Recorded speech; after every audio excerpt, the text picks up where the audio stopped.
Buenas tardes a todos los seguidores del canal. Vamos a ver un nuevo video de construcciones metálicas, de elementos comprimidos, parte F. Estimo que sería el último de elementos simples, con un ejemplo de aplicación sobre el final. Como recordamos, en las etapas, en los videos previos, planteamos a modo de ejemplo una simple placa de acero sustentada a lo largo de los dos bordes verticales, a las líneas AC y BD con forma de articulaciones, esas restricciones, y cargada en su plano, con una altura A y un ancho B. Y evaluamos cómo era el comportamiento de esa placa cargada en su plano en función de diferentes relaciones de ancho B a espesor T de la placa. También observamos que si imagináramos a la placa constituida por un conjunto de columnas imaginarias y vigas imaginarias, o sea, un emparrillado de vigas, naturalmente las columnas imaginarias más alejadas de los bordes articulados tenderían para el mismo nivel de carga a sufrir mayores deformaciones. Las más cercanas al borde menores, y esa redistribución o distribución en principio no simétrica de cargas, no igualitaria de cargas entre las columnas, se va a ver luego compensada en forma parcial a través de los elementos horizontales, esas vigas imaginarias, que permiten transferir cargas de los puntos más solicitados a los menos solicitados. Así evaluamos que una placa esbelta, en un ensayo de carga, llegaba a una determinada tensión en el punto A1, F crítico, y ya no se volvía estable, se deformaba fuera de su plano, y a esa tensión crítica lo asociábamos con una carga crítica de pandeo de placa elástica. Observábamos también que en una placa esbelta no se producía la falla en ese momento, sino que se podía recorrer todavía el camino entre A1, B1 y C1 para que finalmente, para el valor C1, se produjese la falla del elemento estructural. Consecuentemente, la distancia entre A1 y C1 es la resistencia posterior al pandeo de placa. En cuanto a cómo lo analiza el código AISC o nuestro reglamento, evalúa un factor de reducción, ¿sí? Q, que lo designa para elementos rigidizados Q sub A y para elementos no rigidizados Q sub S. Eventualmente habrá elementos que solo tendrán elementos no rigidizados, otros que todos sus elementos serán rigidizados y otros que tendrán simultaneidad de elementos rigidizados y no rigidizados. A modo de ejemplo, el perfil de alas iguales, ¿sí?, de la derecha es un elemento que ambas alas son no rigidizadas. El perfil de la izquierda, un perfil IPN, por ejemplo, podría haber sido un perfil UPN o un perfil WT. Las alas son elementos no rigidizados y el alma es un elemento rigidizado. Aclaramos también que en el caso de elementos no rigidizados, el efecto del incremento de la resistencia postcrítica es realmente muy bajo, prácticamente despreciable.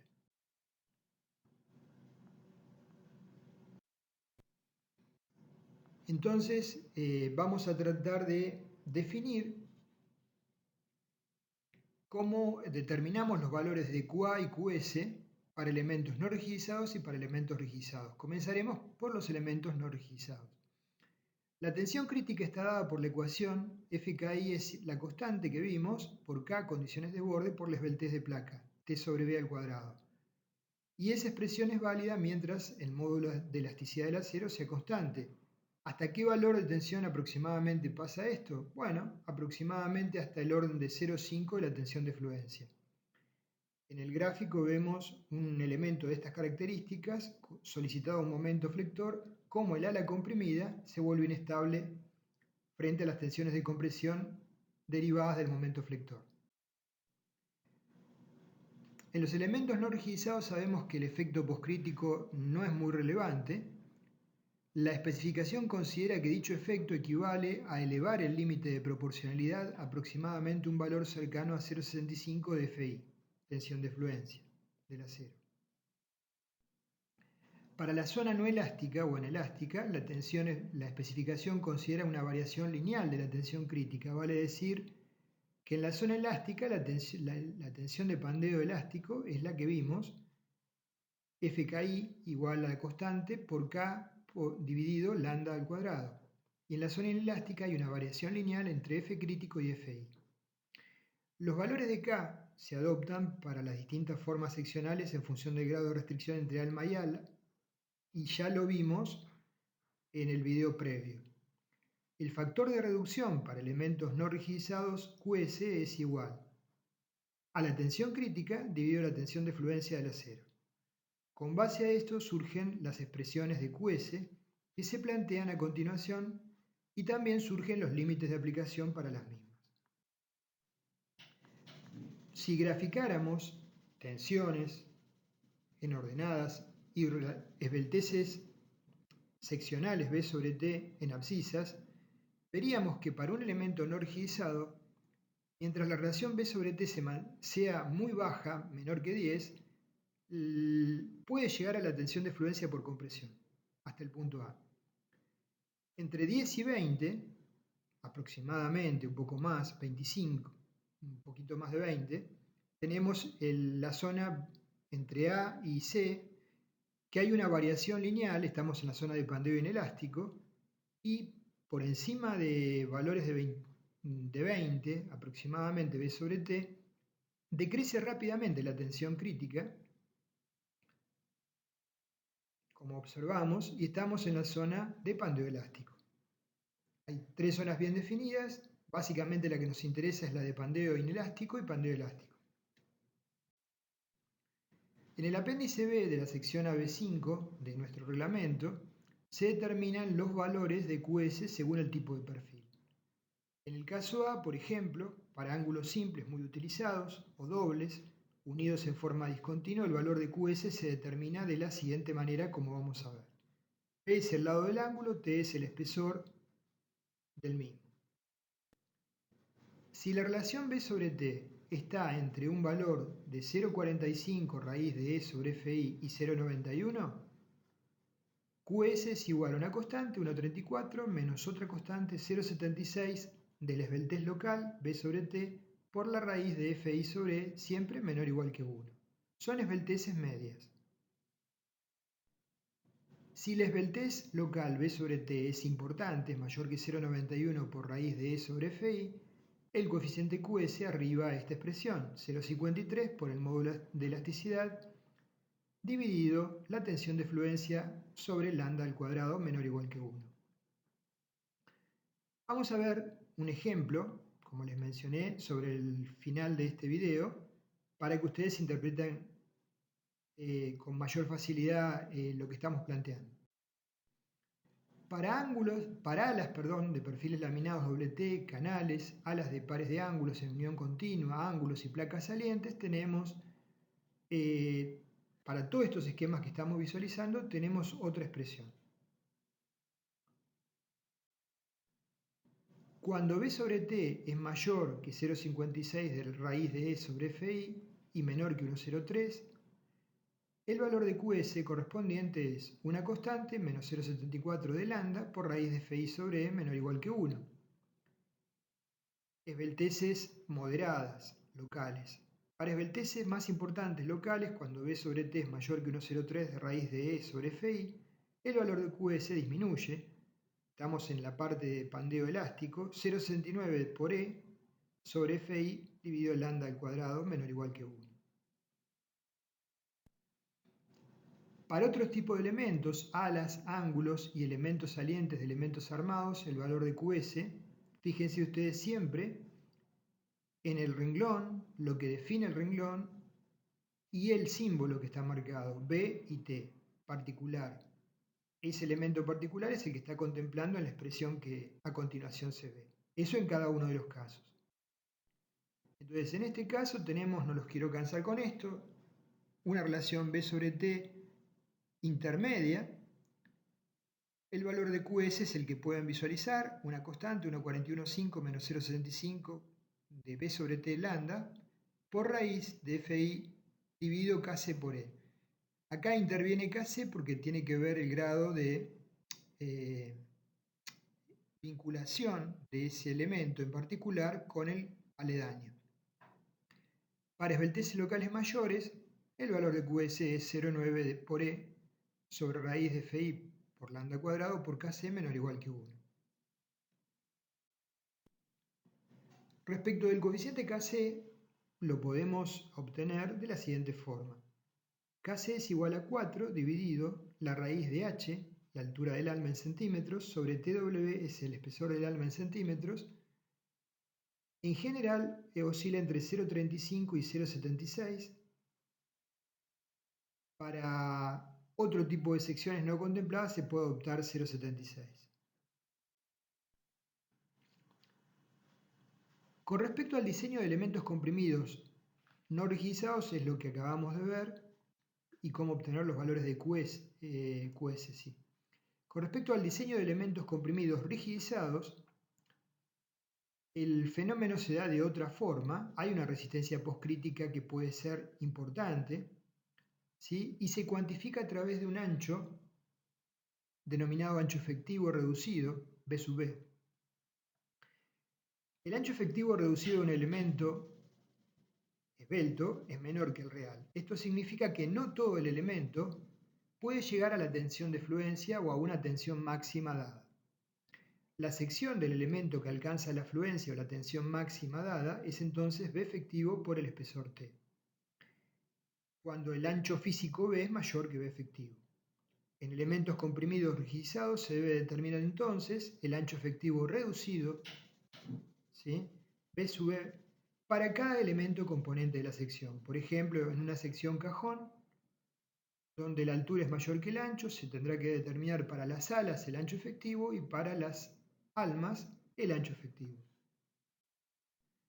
Una vez definidos los anchos efectivos de cada uno de los elementos, se deduce el área efectiva, la sumatoria de los anchos efectivos de las longitudes efectivas, ¿sí? O anchos efectivos por el espesor. Y luego se obtiene el factor QA como el cociente del área efectiva sobre el área bruta, que sería el área total, sin ningún tipo de descuentos, de la sección que estamos evaluando. Entonces el criterio para obtener QS y QA es, como ustedes pueden ver, diferente. En el apéndice B de nuestro reglamento en particular solamente se dan expresiones para el ancho efectivo de elementos uniformemente comprimidos. El ancho efectivo reducido depende de la tensión máxima que se alcance o se puede alcanzar en los bordes de la placa, como está graficado en el dibujo. Los bordes de la placa se supone que son los que están más rigidizados porque están en contacto con otro elemento que los rigidiza, ¿sí? Si no, estamos evaluando incorrectamente, analizando incorrectamente este pedacito de la sección. Por ejemplo, es el alma de una viga. El proceso de cálculo del ancho efectivo es iterativo, porque el ancho efectivo es función de la tensión, ¿sí? Y a su vez, la tensión es función del ancho efectivo. Siempre el ancho efectivo deberá ser menor o igual que el ancho físico real. La idea sería, el diagrama de tensiones real sería la línea llena en negro sobre ese lado B del perfil, donde la tensión máxima puede ser igual a la de fluencia o menor. Y lo que nosotros hacemos para proceder a calcular la sección y simplificar el procedimiento es tomar dos zonas sobre las cuales la tensión es constante, ¿sí? Entonces, el área de esos dos rectángulos B efectivo por F máximo es igual al área encerrada bajo la curva con esa ecuación que desconocemos. Repasando, el proceso de cálculo es iterativo, definimos un ancho efectivo, ¿sí? Vemos qué tensión máxima se alcanza, de esa tensión depende la sección eficaz, y con la tensión eficaz calculamos el ancho. Entonces ahora vamos a ver cómo es el criterio para seleccionar el ancho efectivo para diferentes elementos. Ahora notarán que en los renglones, en los dibujos correspondientes, lo que aparecen son, en este caso, son alas de secciones rigidizadas, ¿sí? Sección cajón, por ejemplo, 2 UPN soldados, o el alma de un perfil, por ejemplo, UPN.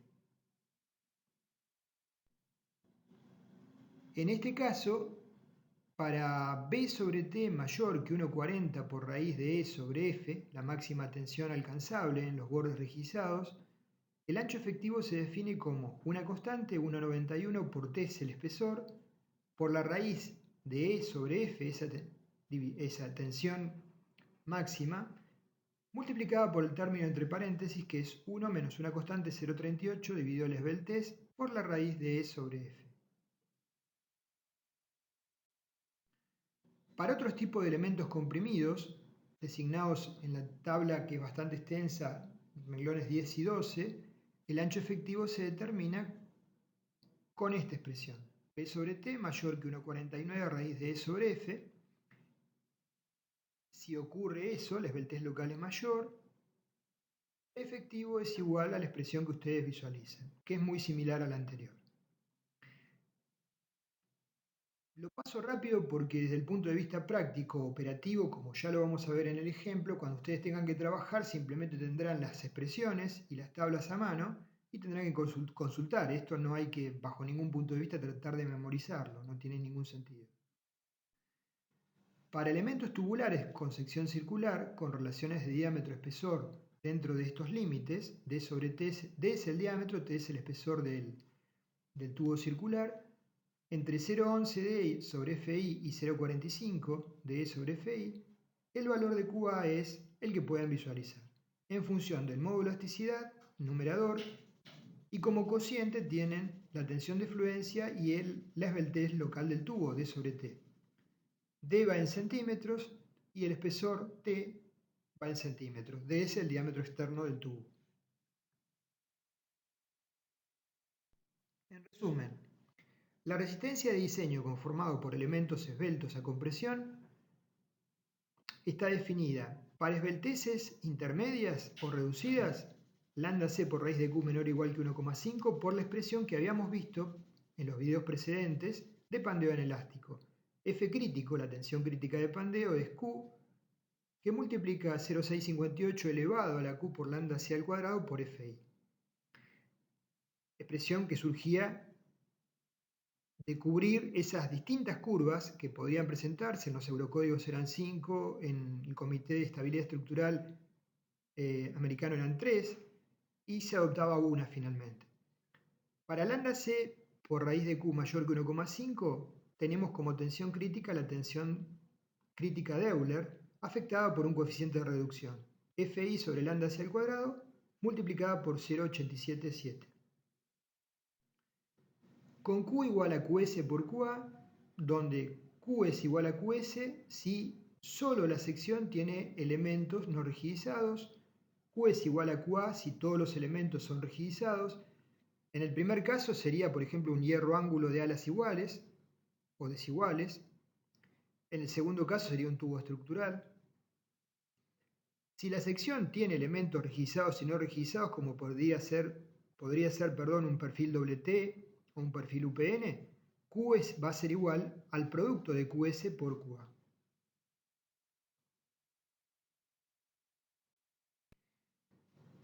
Para cerrar este video entonces vamos a ver un ejemplo de aplicación y visualizar que la resolución es bastante sencilla.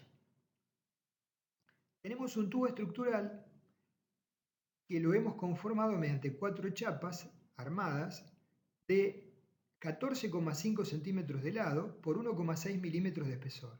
Adrede hemos buscado un espesor reducido. Hemos armado así una sección cajón. Esa sección cajón es una columna que tiene las características interesantes porque tiene una buena rigidez en ambos planos. El esfuerzo mayorado pésimo, NU, es 79,48 kN y el acero de esas placas es FI 235 MPa y FU 370 MPa. Primero determinamos las propiedades mecánicas de esa sección que definimos. AG sería la sumatoria de las áreas, 9,18 centímetros cuadrados, total. Determinamos el momento de inercia y determinamos el radio de giro como el cociente, la raíz cuadrada del cociente de J sobre AG, o I sobre AG, perdón. Hasta ahora no definimos las condiciones de borde de la columna. Como es un ejemplo, me interesa marcar el procedimiento. Vamos a idealizarla como articulada en ambos planos, Kx y Ky es igual a 1, y la altura de la columna es una altura relativamente interesante, 7 metros, 700 centímetros. La esbeltez de la pieza resulta K por L sobre R mínimo. K es 1, L es 700 y el R mínimo lo obtuvimos recién, nos da 119,6, menor que 200. Es una esbeltez relativamente alta, mayor a 100. La esbeltez local resulta lambda R, es el valor tope para definir si los lados de esa sección que armé son esbeltos o no esbeltos. 6,65 sobre raíz de Fi, para este caso particular, nos da 43,38. Los valores de lambda omega, ¿sí? Almas, y lambda F de las alas, que en este caso son iguales, es 14,34 sobre 0,16, que es el espesor de la chapa que hemos adoptado, 89,6. Por lo tanto, claramente la sección es esbelta, que es lo que buscábamos para aplicar el procedimiento que mencionamos. La sección es esbelta y es una sección rigidizada, ¿sí? Entonces vamos a determinar, según lo que acabamos de ver, el ancho efectivo. Cuando B sobre T es mayor que 6,65 por raíz de F, con F es la tensión de compresión elástica, se procede a diseñar y el diseño es en forma iterativa. Hay que estimar un valor de QA y luego verificar si el valor estimado se condice razonablemente con el que calculo. Primero determino B efectivo. B efectivo, en función de las expresiones que hemos visto en este caso, es una constante por T, el espesor, sobre raíz de F, por 1 menos una constante sobre lambda por raíz de F. Luego, en este caso es simple, porque como los cuatro lados son iguales, determino el B efectivo para 1 y lo multiplico por 4, ¿sí? Q sub A es el cociente del área efectiva sobre el área bruta. ¿Cómo continuamos entonces desarrollando el ejemplo? Vamos a abordarlo en forma iterativa. Lo que hacemos es estimar un valor de Q sub A. Se me ocurre que Q sub A igual a 0,85 puede ser un valor razonable. Entonces Q es igual a QA por QS, pero QS en particular vale 1. ¿Por qué? Porque no hay ningún elemento que no esté restringido. Entonces Q es 0,85. Calculamos lambda C, 1,3005. Calculamos raíz de Q por lambda C, 1,2003 menor que 1,5. La tensión crítica se expresa mediante la ecuación que vemos abajo, zona de pandeo anelástico. Entonces, en la zona de pandeo anelástico, la tensión crítica, reemplazando el valor de Q 0,85, nos da 109 megapascales.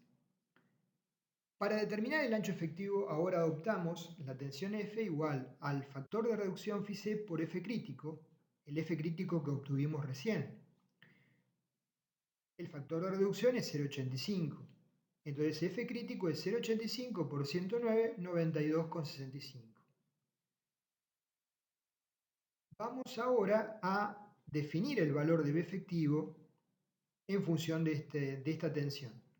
Por tanto, B efectivo abajo es igual, donde va F, lo que colocamos, F que es la tensión, es 92,65 megapascales. ¿Sí? Todo lo demás es igual. Nos da 11,74 centímetros, menor que el ancho físico real, 11,34. El área efectiva reducida entonces será la sumatoria de los cuatro lados, 7,52 centímetros cuadrados, y el factor de QA que encuentro es 7,52 dividido en 9,18. Me da 0,82, pero supuse a priori que era 0,85. Entonces, realmente la diferencia pareciera importante, por lo tanto vale la pena hacer una nueva iteración. Se procede a un nuevo tanteo, se sugiere adoptar un valor muy cercano como segundo tanteo al obtenido en el proceso, entonces adoptamos QA ahora 0,83. Hacemos lo mismo, determinamos la tensión crítica que ahora es 107,94, determinamos la tensión crítica de pandeo, determinamos la tensión para F para determinar el ancho efectivo como Φc por F crítico, ahora es 0,85 por 107,94. Nos da 91,75 megapascales. Evaluamos nuevamente el ancho efectivo, donde lo único que cambia es que en la raíz aparece este valor de tensión, 91,75 megapascales, nos da 11,79, menor que el ancho físico real, 14,34. Evaluamos el área reducida, 7,55 centímetros cuadrados, y evaluamos luego el valor de QA, el cociente de 7,55 sobre 9,18, 0,82 muy cercano a 0,83. Entonces, podemos adoptar directamente para el proceso de cálculo el valor de 0,82. Con 0,82 determinamos nuevamente la tensión crítica que vamos a utilizar ya para el cálculo definitorio. Es 0,82 por 0,658 elevado a la 1,182 al cuadrado, que es la raíz de Q por lambda C, por 2,35, que es la tensión de fluencia, nos da 107,38. La resistencia de diseño del perfil es Φc por Pn, Φc es 0,85, la tensión crítica la determinamos recién, y Pn es la tensión crítica por Ag. Por lo tanto, la resistencia disponible es 0,85 por la tensión crítica, 107,38, por el área Ag total, por la constante de conversión de unidades para que nos den kilonewton, 83,79 kilonewton. Es levemente mayor que N última, 79,48 kN, y por lo tanto verifica. Como ustedes pueden ver, con 2 iteraciones resolvimos el problema. Cuando mucho será necesario 3. El planteo teórico quizás es un poco engorroso, no mucho, pero a priori puede parecerlo, pero la resolución práctica es bastante sencilla. Con esto doy cierre a este video y bueno, los invito a que nos sigan acompañando. Gracias.